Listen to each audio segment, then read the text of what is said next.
Boa noite, irmãos, graça e paz lhes sejam multiplicadas. Vamos iniciar mais um estudo bíblico às quintas-feiras. Hoje vamos dar continuidade ao capítulo 3 da carta aos Colossenses. Paramos na semana passada no verso 10. Vamos orar? Obrigado, nosso Deus, por mais esta oportunidade. Fala, Senhor, aos nossos corações enquanto estudamos a Tua Palavra e ajuda-nos, Senhor, no sentido de que possamos aplicar as lições aqui aprendidas à nossa vida. Em nome de Jesus nós oramos. Amém. Na semana passada começamos o capítulo 3 da carta aos Colossenses e mencionamos que, enquanto no capítulo 2 o apóstolo Paulo falava principalmente na segunda parte do capítulo acerca daquilo que Jesus conquistou para nós e como ele nos fez sermos completos nele, completos em Jesus. E lá o apóstolo Paulo fala da morte de Cristo, fazendo propiciação por nós, da sua ressurreição.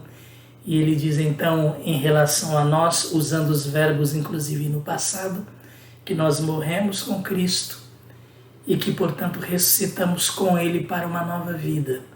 Neste capítulo 3, ele vai passar do aspecto teórico relacionado ao que Jesus fez por nós para o aspecto prático de como precisa ser nossa vida a partir do momento em que nós entregamos nossa vida a Jesus, a partir do momento em que nós nascemos de novo. É isso então que nós começamos a ver na semana passada, versos 1 a 10. Vamos continuar a partir de agora, lendo aí dos versos 11 a 17. Nessa nova vida já não há diferença entre grego e judeu, circunciso e incircunciso, bárbaro e cita, escravo e livre, mas Cristo é tudo e está em todos. Portanto, como povo escolhido de Deus, santo e amado, revistam-se de profunda compaixão, bondade, humildade, mansidão e paciência. Suportem-se uns aos outros e perdoem as queixas que tiverem uns contra os outros. Perdoem como o Senhor lhes perdoou. Acima de tudo, porém, revistam-se do amor que é o elo perfeito. Que a paz de Cristo seja o juiz em seus corações, visto que vocês foram chamados a viver em paz, como membros de um só corpo. E sejam agradecidos. Habite ricamente em vocês a palavra de Cristo. Ensinem e aconselhem-se uns aos outros com toda a sabedoria e cantem salmos, hinos e cânticos espirituais com gratidão a Deus em seus corações. Tudo que fizerem, seja em palavra ou em ação, façam-no em nome do Senhor Jesus, dando por meio dele graças a Deus, Pai. Nós vimos então neste verso 9 que nós já nos despimos do velho homem com suas práticas. E no verso 10 nós vimos que nós nos revestimos do novo, o qual está sendo renovado em conhecimento à imagem do seu Criador. Velha criatura, velhos hábitos. Nós nos despimos do velho homem com suas práticas e nos revestimos do novo homem com novas práticas. Então este novo homem vai sendo renovado em conhecimento à imagem do seu Criador Este foi o final do nosso estudo na semana passada. Revestidos do novo homem, somos renovados em conhecimento. A imagem de Deus vai sendo restaurada em nós. Imagem corrompida pelo pecado, agora vai sendo restaurada nesse nosso caminhar com Cristo, enquanto o Espírito Santo vai transformando o nosso ser. Bem, então vamos lá, verso 11. Nessa nova vida, já não há diferença entre grego e judeu, circunciso e incircunciso, bárbaro e cita, escravo e livre, mas Cristo é tudo e está em todos. A igreja de Cristo, é disto que o apóstolo Paulo está falando. Aqueles que desfrutam de uma nova vida são aqueles que entregaram suas vidas a Jesus, aqueles que o receberam no seu coração, são salvos por Jesus. Todos nós desfrutamos de uma nova vida em Cristo, e o que o apóstolo Paulo está falando aqui? Não há diferença de raça. Bárbaro e cita, por exemplo, grego e judeu.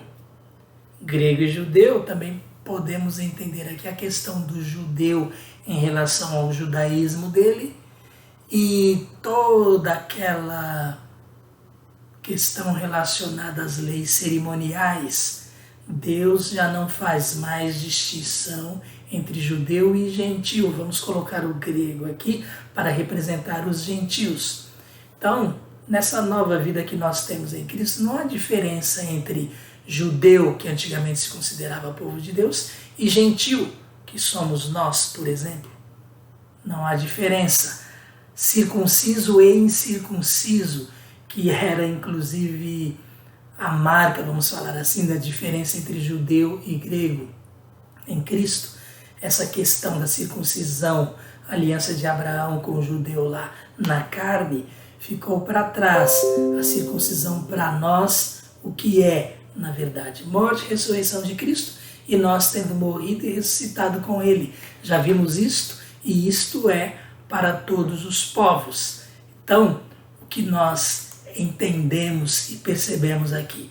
Nessa nova vida não há diferença entre grego e judeu, não há diferença nessas questões ligadas a religiões, vamos falar assim, a leis cerimoniais, a questão de circuncisão e circuncisão, muitas vezes relacionada às nossas discussões para aquilo que não seja, claro, um assunto relacionado ou que questione Jesus como Filho de Deus que veio nos salvar. Bárbaro e cita, questão de povos, escravo e livre, questão social. Cristo é tudo, está em todos. Na igreja é importante que nós nos lembremos disso. Imaginem nós, vamos falar aqui da igreja local, reunidos ali, não há distinção, não há irmão mais importante, irmão menos importante. Dentro da igreja não há doutor, dentro da igreja todos são irmãos. Então não é o doutor fulano de tal, é o irmão fulano de tal. E também não pode haver distinção em relação às pessoas, quanto aos cargos que elas exercem na igreja, nem questões sociais, nem de raça. Principalmente na igreja nós não podemos agir de forma contrária ao ensino bíblico. Cristo é tudo e está em todos. Isto mostra a imparcialidade de Deus, agora falando aqui de igreja, mas nós sabemos que Deus, Ele considera todos iguais, somos todos iguais perante Deus, mesmo antes de entregarmos nossa vida a Jesus. É inclusive por causa disto que Ele dá oportunidade de salvação a todos, porque Ele considera a todos iguais. Deus não é parcial, Deus não age com distinção de raça, gênero ou posição social. Então, Com relação a toda a humanidade, ele dá oportunidade a todos para que sejam salvos. Todos têm oportunidade de pertencerem a Jesus. Aqueles que entregam suas vidas a Jesus, eles, de todos os povos, estes que vêm, se tornam povo de Deus, se tornam igreja de Cristo. Na eternidade vai ser outra coisa. Na eternidade estaremos vivendo com Jesus, todos aqueles que entregaram suas vidas a Ele. Mas a característica principal que queremos deixar nesse verso aqui é a imparcialidade de Deus. Primeiro, para dar oportunidade de salvação a todos. E depois, nós como igreja, Deus também nos tratando a todos como filhos, imparcial nesse sentido, independentemente de nossas origens, sejam elas de que espécie for. Verso 12, portanto, como povo escolhido de Deus, e Paulo agora ele está se referindo à igreja de Cristo. Na verdade, nesse verso 11 também, ele só está falando da igreja de Cristo. Eu quis mencionar aqueles que ainda não pertencem a Jesus para lembrar que Deus é imparcial em relação a eles também, porque dá oportunidade de salvação a todos. Voltando para o verso 12, ou indo à frente. Portanto, como povo escolhido de Deus, nós, santo e amado, revistam-se de profunda compaixão, bondade, humildade, mansidão e paciência. Olha o aspecto prático aqui, já.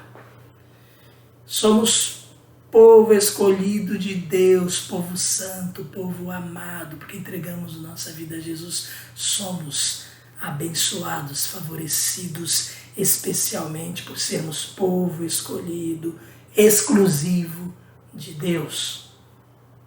De que forma fomos escolhidos? A base é a presciência de Deus. Deus, que nos conheceu antes, sabia que entregaríamos nossa vida a Jesus. Bem, de todos os povos, Deus fez um povo para si. Este é o povo escolhido, santo, isto é, separado e amado. Agora, como povo escolhido de Deus, santo e amado, o que nós devemos fazer a partir do momento em que desfrutamos da nossa nova vida em Cristo? A partir do novo nascimento, da nossa ressurreição em Cristo. Revestir-se significa cobrir-se totalmente. Então, como o povo escolhido de Deus, santo e amado, revistam-se de, ou seja, cubram-se totalmente de compaixão, bondade, humildade, mansidão e paciência. 5 daquelas 9 características do fruto do Espírito Santo que estão lá em Gálatas 5, 22 e 23. Aqui ele menciona 5 aqui aos Colossenses. Aliás, humildade não está lá, né? Mas, de forma bem clara, nós percebemos aqui que é fruto do Espírito Santo. Compaixão também não está lá. Percebemos aqui, portanto, que não são 9 características apenas. Há outras aqui em Colossenses, temos mais algumas sendo relacionadas à compaixão e à humildade.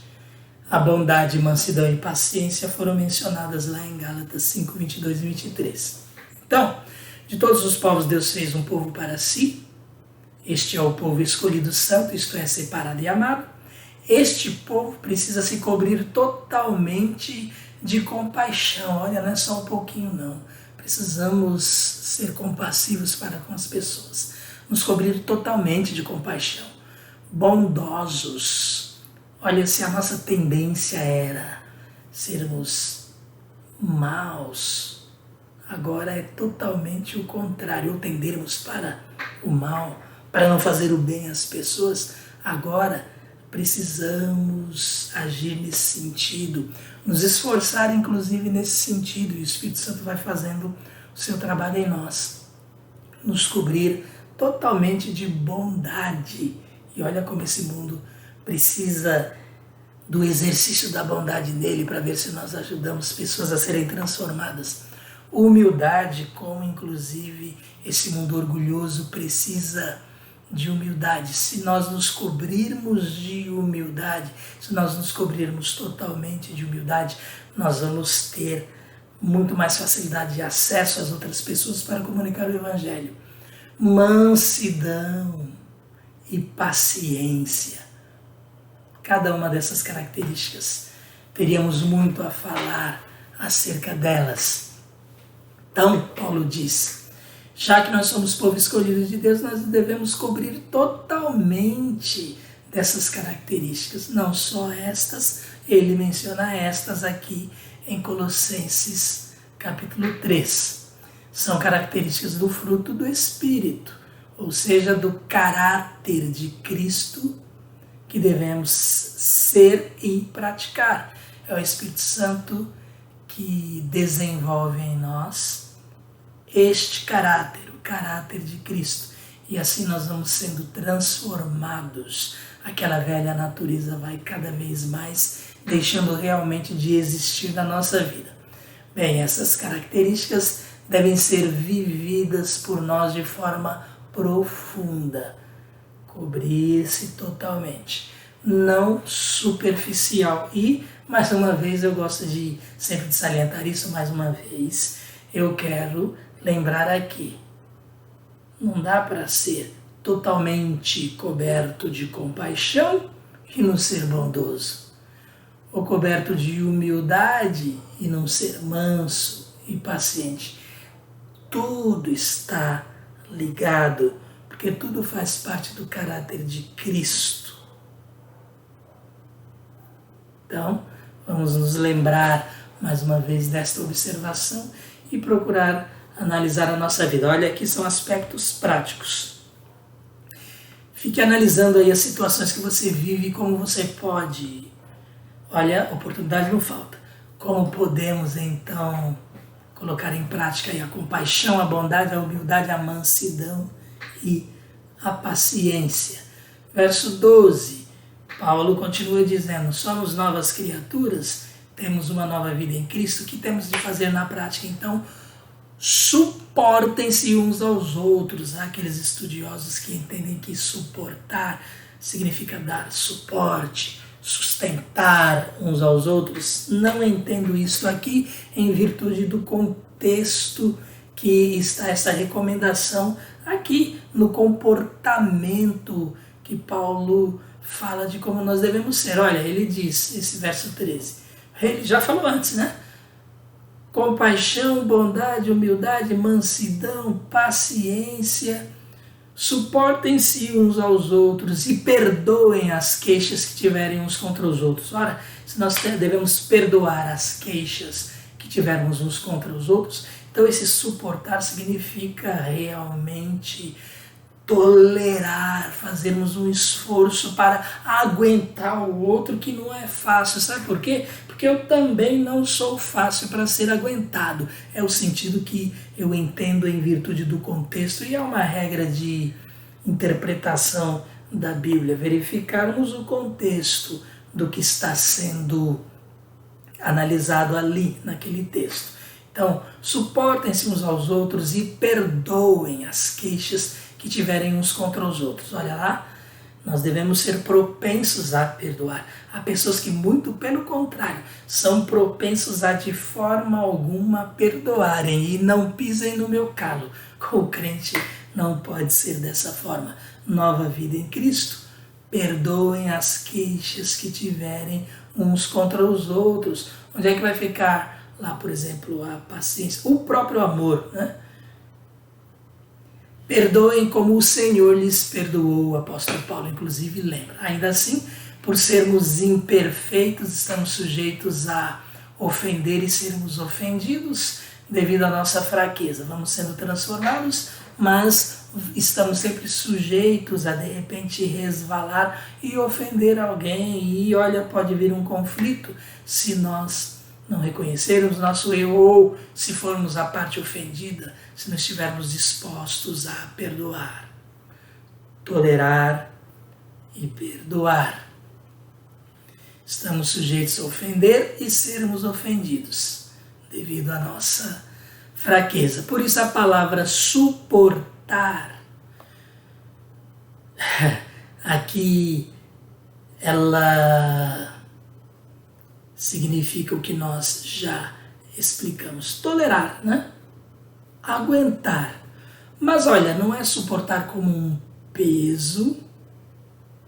Se for necessário esse esforço, sim, nos esforcemos, mas com aquela disposição de que não seja um peso, mas com a paciência, mansidão, bondade, compaixão e humildade citadas no verso anterior. O que é importante nós lembrarmos aqui? Se a pessoa for paciente, ela vai ser tolerante, né? Ela vai suportar. Então, vemos aí essas coisas ligadas em virtude do comportamento que Jesus vai mudando em nós através do Espírito Santo. Dessa forma, a prática do perdão encontra lugar em nossa vida. Vamos sendo transformados e recebendo condições de praticar. Percebam que é Deus em nós que nos dá a condição de vivermos de acordo com o caráter de Jesus. Precisamos cooperar com isto. Nós não temos poder, mas precisamos nos colocar à disposição do Espírito Santo, nos submeter a Ele e não entristecê-lo ou apagá-lo, para que Ele possa agir em nós dessa forma. Prática, prática, prática. Suporte as outras pessoas. Isso é prático, não é teoria. Perdoe. Isso não é teoria, é prática. Então, perdoem as queixas que tiverem uns contra os outros. Acima de tudo, porém, revistam-se do amor, que é o elo perfeito. Então, a compaixão, a misericórdia, a bondade, a mansidão, a humildade, cada uma dessas características, elas são puxadas pelo amor. Por isso Paulo diz, acima de tudo, porém, revistam-se do amor, que é o elo perfeito. O amor junta tudo isso, o amor liga tudo isso. Não tem quem ame e seja impaciente. Não tem quem ame e não seja bondoso. Não tem quem ame e não tenha compaixão. Não tem quem ame e seja orgulhoso. Fala da característica do amor e não alguém que ame um filho, uma filha, mas alguém que tenha o amor de Cristo nele. É desse amor que estamos falando. Fruto do Espírito Santo. A primeira daquelas características de Gálatas 5, 22 e 23. Então o amor é o elo perfeito, o amor favorece os outros atributos do bom caráter. Quem ama não mostra disposição para desavenças. Quem ama, ele é propenso a perdoar, a pacificar, tudo tolera, tudo suporta, não se ofende.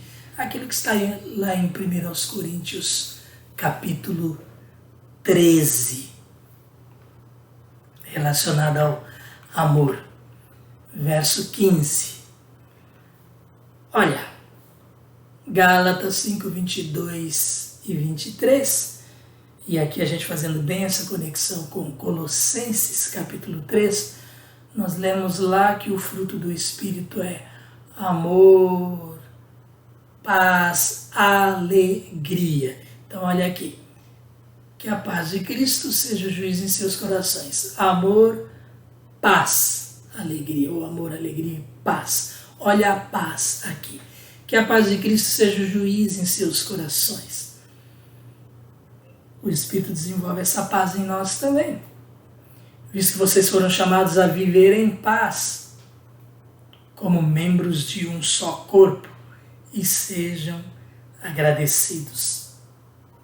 Igreja, convivendo nessa comunhão, ela vai desfrutar no seu interior da paz de Cristo, que é paz que excede todo entendimento, e essa paz, inclusive, vai ser externada, vai haver aquela harmonia na igreja, e claro, é uma paz que nós podemos também transmitir a outras pessoas, aquelas que entram em contato conosco e que não conheçam a Jesus por experiência pessoal de salvação, de conversão. Essas pessoas, elas vão tocar em Cristo através da paz dele transmitida por nós. Mas nosso semblante é semblante de paz. Nossas palavras são palavras de paz. Nossos gestos e atitudes expressam a paz de Cristo.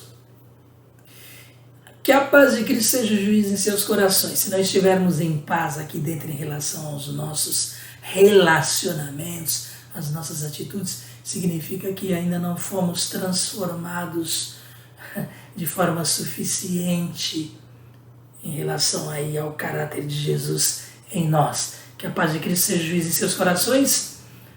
Por quê? Porque nós somos chamados para viver em paz, como membros de um só corpo. Então, Igreja de Cristo, um só corpo nele, membros diferentes uns dos outros, um em Cristo. E Paulo fala nesse finalzinho de verso 15 aí, sejam agradecidos. Há muito para agradecer, para reconhecer acerca do que Deus fez e faz por nós. Se temos paz com Cristo, vivemos em paz com o mundo e conosco mesmos. Assim podemos desfrutar da paz para a qual fomos chamados a viver. Fomos chamados para viver em paz. Os membros de um corpo não se digladiam, não entram em choque, não vivem divergindo, porque inclusive divergências, discórdias, levam às mágoas, ao ódio, ao rancor. Percebam como não há combinação entre esses elementos. Os membros de um corpo não se digladiam, eles trabalham em prol do corpo. Numa desavença não se deve buscar aliados para combater o outro. Se, em virtude da nossa imperfeição, acontecer alguma desavença, o que nós devemos fazer? Evitar buscar aliados para nos fortalecer em relação àquela desavença. É isso que Paulo está dizendo também. O que se deve fazer? Deve-se buscar a paz com a outra pessoa, não um aliado para ficar mais forte contra ela, né? Então, verso 15, bem prático aí. A paz de Cristo, juiz em nosso coração. Por quê? Porque nós somos chamados para viver em paz. 16. Habite ricamente em vocês a palavra de Cristo. Ricamente. Palavra de Cristo em nós, palavra de Deus.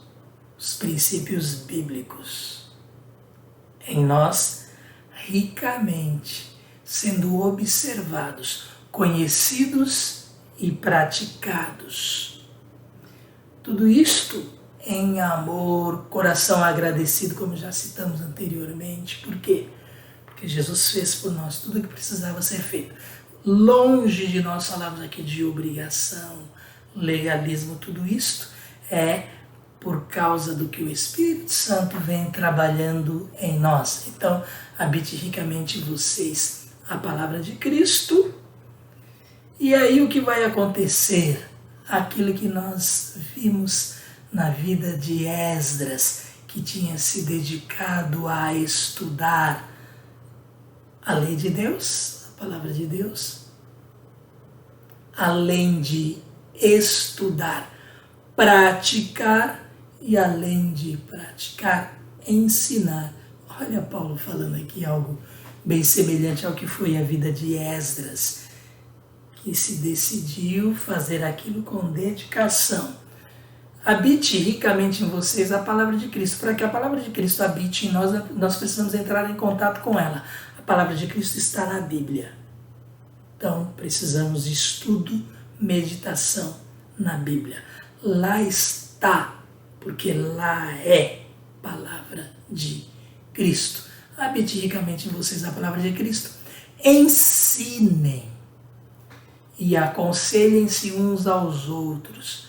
Com base em quê? nesta palavra de Cristo. É assim que nós ensinamos uns aos outros. É assim que nós nos aconselhamos. A base é a palavra de Deus. A base não é a nossa lógica, a nossa consciência, a nossa opinião. A base do aconselhamento cristão é o aconselhamento bíblico. É a Bíblia, palavra de Deus. Habite ricamente em vocês a palavra de Cristo, ensinem e aconselhem-se uns aos outros com toda a sabedoria.